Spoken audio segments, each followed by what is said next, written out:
Neat UG single national entrance exam ಯಾವ್ದಾವ್ದಕ್ಕೆ MBBSಗೆ BDSಗೆ AYUSH AIIMS single exam national medical ರಿಫಾರ್ಮ್ಗೆ ಬಹುದೊಡ್ಡ ಗೇಟ್ ವೇ ಮೆಡಿಕಲ್ ಎಜುಕೇಶನ್ ಇದು. ಹೌದು. 1 rank 1 exam 1 counselling lakhs 22 lakh students 551 exam centres 14 international cities ಅಲ್ಲಿ ನಡೆದಿರುವಂತದ್ದು. ಒಂದು ಎಕ್ಸಾಮ್ ಹಾಲ್ಗೆ ಸರ್ಕಾರ 30,000ದಿಂದ 40,000 ಖರ್ಚು ಮಾಡುತ್ತೆ ಒಂದು ಎಕ್ಸಾಮ್ ಹಾಲ್ಗೆ. 551 ಎಕ್ಸಾಮ್ ಹಾಲ್ 22 ಲಕ್ಷ ವಿದ್ಯಾರ್ಥಿಗಳು. ಆಟನ ಇದು? ಮತ್ತೆ ರೀ ಎಕ್ಸಾಮ್ ಮಾಡ್ಬೇಕಂತಂದ್ರೆ ಎಷ್ಟು ವೇಟ್ ಮಾಡ್ಬೇಕು. ಎಲ್ಲ ಮುಂದಕ್ಕೆ ಹೋಗುತ್ತೆ, ಡಿಲೇ ಆಗುತ್ತೆ. ನೀವು ಎಷ್ಟು ಟೈಮ್ ಬೈ ಮಾಡ್ತೀರಾ ಅಷ್ಟು ಮಾನಸಿಕ ನೆಮ್ಮದಿ ಹಾಳಾಗುತ್ತೆ ಮಕ್ಕಳದು ಪಾಪ. ದಿನಾ ಪ್ರತಿ ಒಂದ್ಸರಿ ಮುಗಿದ್ರೆ ಮುಗೀತು ಪಾಪ, ರಿಲ್ಯಾಕ್ಸ್ ಆಗ್ತಾವ ಮಕ್ಕಳು.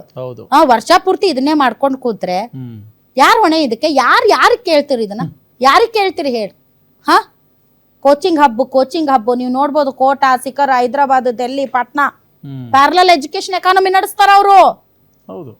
ನಾವು ಜನ ಪಾಪ ತಂದೆ ತಾಯಿಗಳು, ನನ್ನ ಮಗ ಡಾಕ್ಟರ್ ಆಗ್ಲಿ, ನನ್ನ ಮಗ ಇಂಜಿನಿಯರ್ ಆಗ್ಲಿ, ನನ್ನ ಮಗ ದೊಡ್ಡ ಇದಕ್ ಹೋಗ್ಲಿ, ನನ್ನ ಮಕ್ಕಳು, ಮಗ ಅಷ್ಟೇ ಅಲ್ಲ ಮಕ್ಕಳು, ಎಷ್ಟು ದುಡ್ಡು ಖರ್ಚು ಮಾಡ್ತೀವಿ, ಆಸೆ ಇಟ್ಕೊಂಡಿರ್ತೀವಿ. ಬರ್ದಿ ಚಲೋ ಮಾಡಿರ್ತಾರ ಮಕ್ಕಳು. ಈಗ ಅಕ್ಸಾ ಸಂಘಟನೆಯ ಕಾಂತಕುಮಾರ್ ಅವ್ರು ನಮ್ಮೊಂದಿಗೆ ನೇರ ಸಂಪರ್ಕಕ್ಕೆ ಬಂದಿದ್ದಾರೆ. ನಮಸ್ಕಾರ ಸರ್. ನಮಸ್ಕಾರ ಕಾಂತಕುಮಾರ್ ಅವರೇ, ಕೇಳಿಸ್ತಿದ್ಯಾ? ಅಲ್ಲ, ಒಂದೇ ಒಂದು ಕ್ಷಣದಲ್ಲಿ 22 ಲಕ್ಷ ಸ್ಟೂಡೆಂಟ್ಗಳ ಶ್ರಮ ವ್ಯರ್ಥ ಆಗೋಯ್ತಲ್ಲ ಸರ್ ಪಾಪ.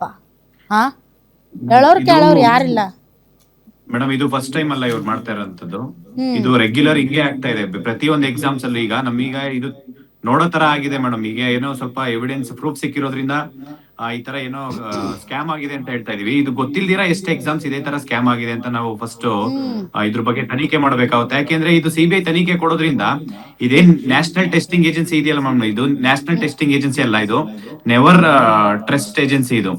ಮತ್ತೆ ನ್ಯಾಷನಲ್ ಟ್ರಾಮಾ ಏಜೆನ್ಸಿ ಅಂತ ಹೇಳ್ಬೋದು. ಯಾಕೆಂದ್ರೆ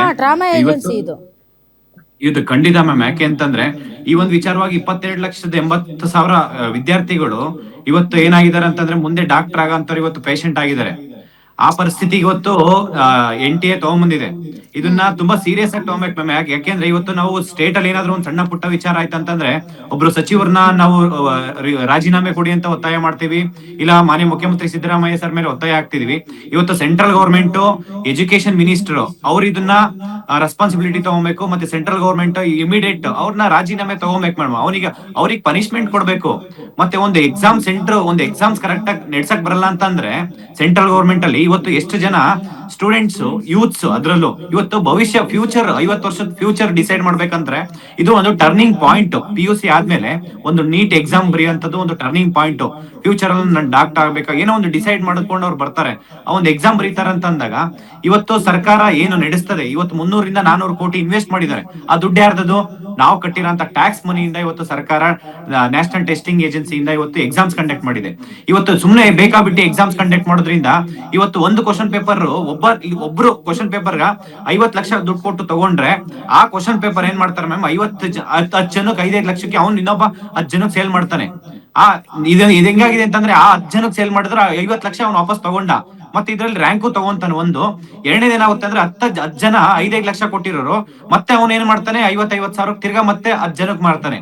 ಅದೇನಾಗುತ್ತೆ ಮತ್ತೆ 10 ಜನಕ್ಕೆ ಸಿಗುತ್ತೆ. ಆ 10 ಜನಕ್ಕೆ 50,000 ಕೊಟ್ಟಾನೆ ಏನ್ ಮಾಡ್ತಾನೆ, ಇನ್ನೊಂದು 10 ಜನಕ್ಕೆ 5,000 ಸೇಲ್ ಮಾಡ್ಕೊಂಡು ಹೋಗ್ತಾನೆ. ಇದು ಕೊನೆಗೆ ಏನಾಗ್ಬಿಡುತ್ತಂತಂದ್ರೆ ಸೋಷಿಯಲ್ ಮೀಡಿಯಾದಲ್ಲಿ ₹50 ₹100 ಸಿಗೋಂತ ಒಂದು ಎಕ್ಸಾಮ್ಸ್ ಆಗ್ಬಿಡುತ್ತೆ.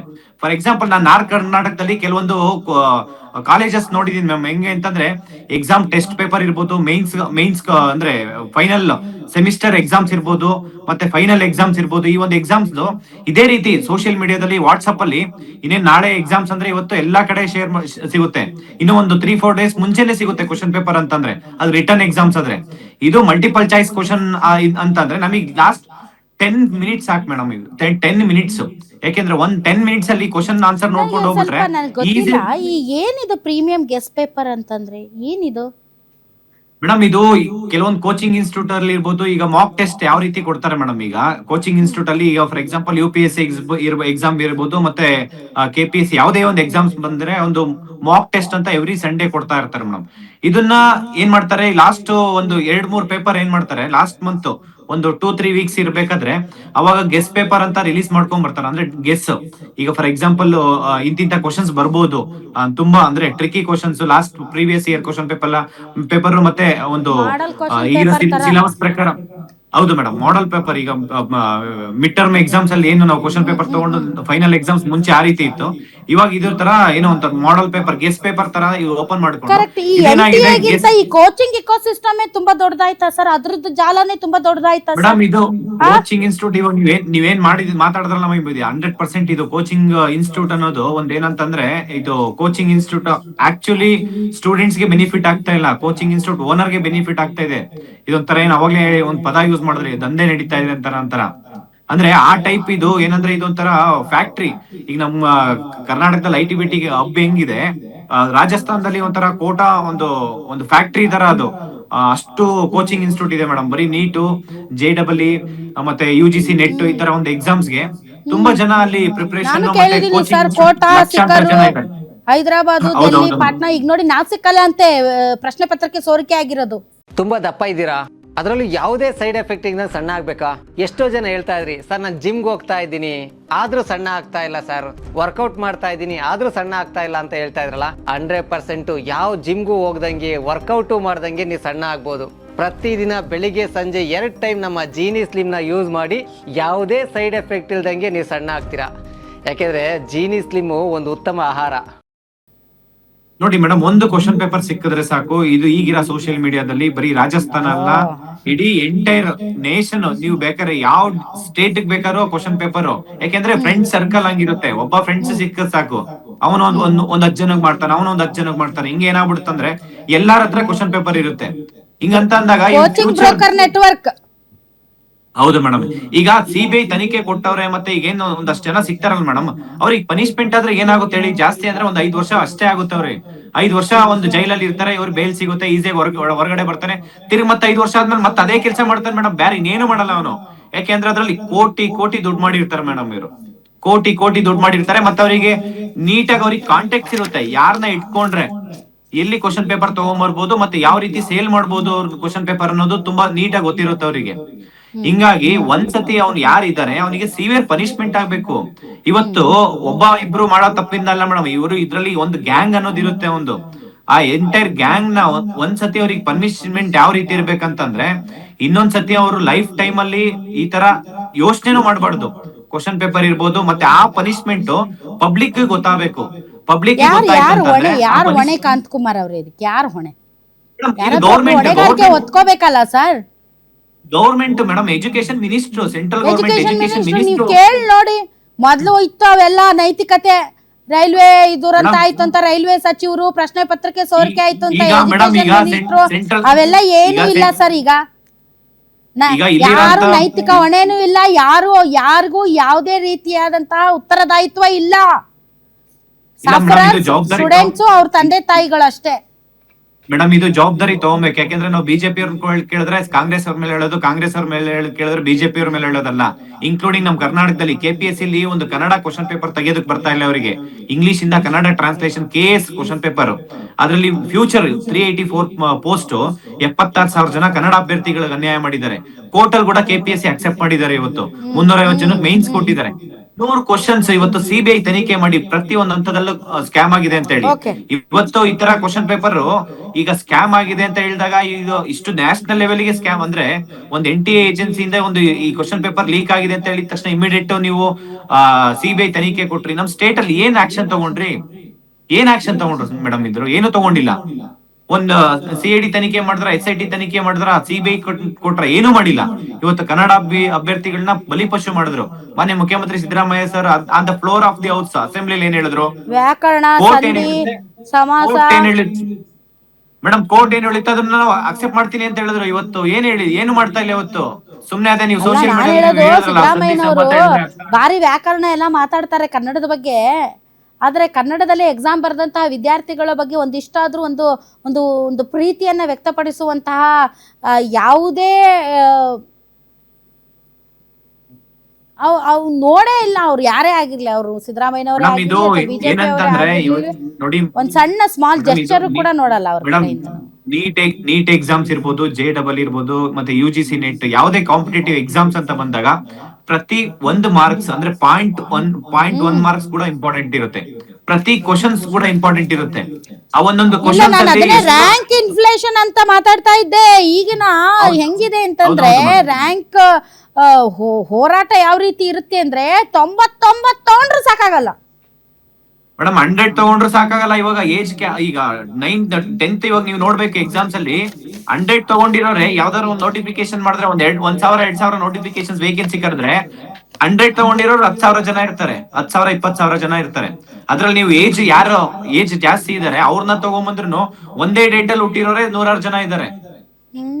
ಮತ್ತೆ ಟೈಮ್ ಕನ್ಸಿಡರ್ ಮಾಡ್ಬೇಕು. ಆ ತರ ಕಾಂಪಿಟೇಷನ್ ಇದೆ ಮೇಡಮ್ ಇವತ್ತು. ಆಲ್ ರೈಟ್, ಓಕೆ, ನೋಡೋಣ ಇದಕ್ಕೆ ಯಾವ ರೀತಿ ಸರ್ಕಾರ ರಿಯಾಕ್ಟ್ ಮಾಡುತ್ತೆ ಅಂತ ಕಾಂತಕುಮಾರ್ ಅವರೇ. ಬಟ್ ನಾನಂತೂ ತುಂಬಾ ಅಶ್ಯೂರೆನ್ಸ್ ಅಲ್ಲಿ ಹೇಳ್ತೀನಿ ನಿಮ್ಗೆ, ಯಾರು ಯಾವುದೇ ಹೊಣೆಗಾರಿಕೆ ತಗೊಳಲ್ಲ ಅಷ್ಟೇ. NTA ಬದಲಿಗೆ ಇನ್ಯಾವ್ದಾದ್ರು ಒಂದನ್ನ ತಗೊಂಡ್ಬರ್ತಾರೆ. NTA ಜೊತೆಗೆ ಇನ್ನೊಂದು ಎಸ್ಸೋ ಏನೋ ಒಂದು ಸೇರಿಸ್ಬಿಟ್ಟು ತಗೊಂಡ್ ಬರ್ತಾರೆ ಬಿಟ್ರೆ, ಅಲ್ಲ ರೀ 2 ವರ್ಷದ ಹಿಂದೆ ಆಗಿದ್ದು. ಈಗ ಒಂದು ಎಕ್ಸಾಮ್ ಮಾಡೋದಕ್ಕೆ ಒಂದು ಸೆಂಟರ್ಗೆನೆ 30,000-40,000 ರೂಪಾಯಿ ಆಗುತ್ತೆ ಅಂದ್ರೆ ಯಾರ ಮನೆ ದುಡ್ಡು ಅದೆಲ್ಲ ಹೋಗಿ. ಮೇಡಮ್ ಈಗ ಒಂದ್ ಎಕ್ಸಾಮ್ ಬರೆಯೋದಕ್ಕೆ ಹೋದಾಗ ಸ್ಟೂಡೆಂಟ್ಸ್ ಅವ್ರು ಒಂಚೂರು ದಾರ ಜನಿವಾರ ಕಟ್ಟಂಗಿಲ್ಲ, ವಾಚ್ ಡಿಜಿಟಲ್ ಒಂದು ವಾಚ್ ಕಟ್ಟಂಗಿರಲ್ಲ, ಒಂದ್ ಜಾಬ್ ಇರಬಾರ್ದು ಅಂತ ಭಾರಿ ಕಟ್ನಿಟ್ಟು ಅಲ್ಲ, ಹೆಣ್ಮಕ್ಳು ತಾಲಿ ಹಾಕೊಂಡ್ ಹೋಗಂಗಿಲ್ಲ, ವಾಲೆ ಹಾಕೊಂಡ್ ಹೋಗಿಲ್ಲ, ಇಷ್ಟೆಲ್ಲ ರಿಸ್ಟ್ರಿಕ್ಷನ್ ಮಾಡ್ತಾರೆ ಒಂದ್ ಎಕ್ಸಾಮ್ ಬರೀಬೇಕಂತಂದ್ರೆ. ಇವ್ರು ಇಲ್ಲಿ ಕ್ವಶನ್ ಪೇಪರ್ ಲೀಕ್ ಆಗ್ತಾ ಇದೆ ಅಂತಂದಾಗ ಇದ್ರ ಬಗ್ಗೆ ಸರ್ವಿಲಿಯನ್ಸ್ ಬೇರೆ ಇವ್ರಿಗೆ. ಮೇಡಮ್ ಇದು CCTV ಸರ್ವೆಲೆನ್ಸ್ ಸುಮ್ನೆ ಹೆಸರಿಗಷ್ಟೇ ಹಾಕಿದಾರೆ ಅಷ್ಟೇ. ಇದ್ರ ಬಗ್ಗೆ ಎಷ್ಟು ಜನ ಇದನ್ನ ಕ್ಲಾಸ್ ವೆರಿಫಿಕೇಶನ್ ಮಾಡಿದ್ದಾರೆ? ಎಲ್ಲಾ ಫೇಕು, ಎಲ್ಲಾ fraud. Thank you very much Kanthakumar ಅವರೇ. ನೋಡಿ, ಇದೆಲ್ಲದರ ಮಧ್ಯೆ ವಿದ್ಯಾರ್ಥಿಗಳಿಗೆ ಹೇಳೋದಿಷ್ಟೇ, ರಿಜಿಸ್ಟ್ರೇಷನ್ ಇರಲ್ವಂತೆ. ಮತ್ತೆ ನಾವು ಹೆಂಗ್ ರಿಜಿಸ್ಟ್ರೇಷನ್ ಮಾಡ್ಕೊಳ್ಳೋದು ಇಲ್ಲ, ಆ ಒಂದು ತಾಪತ್ರಯ ನಿಮ್ಗೆ ಇರೋದಿಲ್ಲ, ರಿಜಿಸ್ಟ್ರೇಷನ್ ಇರೋದಿಲ್ಲ. NTA ಎಕ್ಸಾಮ್ ಡೇಟ್ ಮತ್ತು ಅಡ್ಮಿಟ್ ಕಾರ್ಡ್ ಕಾಲಕ್ಕೆ ತಕ್ಕಂತೆ ತಮಗೆ ತಲುಪಿಸುತ್ತೆ ಮತ್ತು ಅದರ ಮಾಹಿತಿಯನ್ನ ಕೊಡುತ್ತೆ. ಈಗ ನನ್ಗೆ ಅರ್ಥ ಆಗುತ್ತೆ, ತುಂಬಾ ಚೆನ್ನಾಗಿ ಎಕ್ಸಾಮ್ ಬರ್ದವ್ರಿಗೆ ತುಂಬಾ ನೋವಾಗ್ತಾ ಇರುತ್ತೆ. ಅಯ್ಯೋ ಮತ್ತೆ ನಾನು ಸಾಬೀತುಪಡಿಸ್ಬೇಕು ಅಂತ.